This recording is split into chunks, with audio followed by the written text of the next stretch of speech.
it's Tiran and Austin back with you again with another Monday Hey, nutritional tip.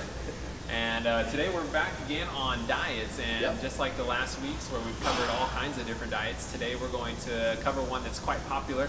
It's the vegetarian diet, and I think what most people know about the vegetarian diet is, of course, that you're not eating meats or fish, or other types of poultry, these types of things. But one thing we found that was interesting about the vegetarian diet was that there are different types of vegetarian diets that include or don't include certain types of food, in addition to abstaining from meat, poultry, and fish. And so maybe, Austin, what are some of those that we found that kind of go along in the vegetarian sort of space? Yeah, there's definitely a lot more subtypes than I would have expected, but yeah, so starting it off, we have lacto-avo vegetarian diet. So I mean, some of these words pretty big. I'm sure the roots are in Latin, but that eliminates meat, fish, poultry, but it actually allows eggs and dairy products. So vegetarianism, but no dairy products. And then from there, it goes into one called lacto-vegetarian diet, which it eliminates meat, fish, poultry, and eggs, but allows dairy products.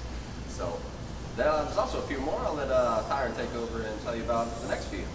Yeah, so there are some that, like I think most people know about the vegan diet, right? Which eliminates everything that you might think of that's not plant-based.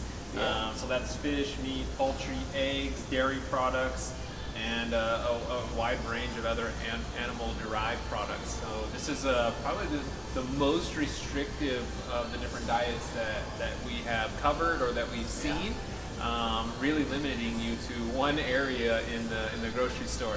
So, but I do think that you've got quite a bit of health benefits that comes from a vegetarian diet in comparison to some of the other diets, which are higher in fat, higher in protein and such, that could cause some problems. A lot of diets that are high in LDL, so bad cholesterol.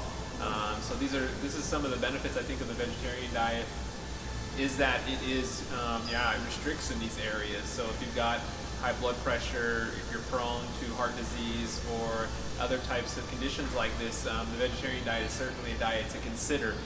But it does have quite a lot of restrictions, so that makes it a little difficult on everyone, let's say, adopting the diet and sticking with the diet.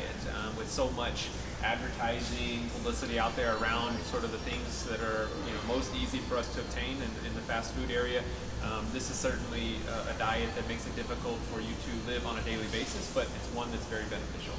Yeah, no, that's for sure. So a couple of the key points there is obviously vegetarian, depending on the subtype of vegetarian. For the most part, your entire diet is usually comprised of some kind of carbohydrate. You can eat grains and get your energy source like that, but a lot of leafy greens, of course, a lot of legumes and nuts, and then of course for the more fatty side, get your fats, nice and healthy fats, and then proteins. And then outside of that, it really does have a lot more vitamins. Sometimes in a very high meat-eating diet, you may be lacking some certain vitamins, vitamin E, vitamin C, and there's a few vitamins that you may get a lot more of through having a vegetarian diet.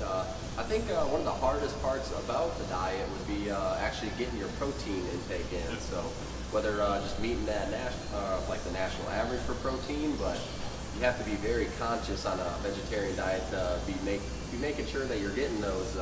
There's good alternatives out there. Some taste almost exactly the same, but alternatives for meat that are still high in protein that you definitely have to look into, though, to make sure you're getting that protein intake, because that is the hardest part, I think, about the vegetarian diet. Yeah, so that's the general rule, is that if you're going to be on a vegetarian diet, is that you ensure that you're eating the right things, but that you're also adding some supplementation, whether it's through vitamins, through off-the-shelf sort of supplements to be able to help have a full, well-rounded diet, because there are plenty of studies out there that will show that the vegetarian diet is, it's deficient in some areas based on the amount of restrictions, which is fairly natural.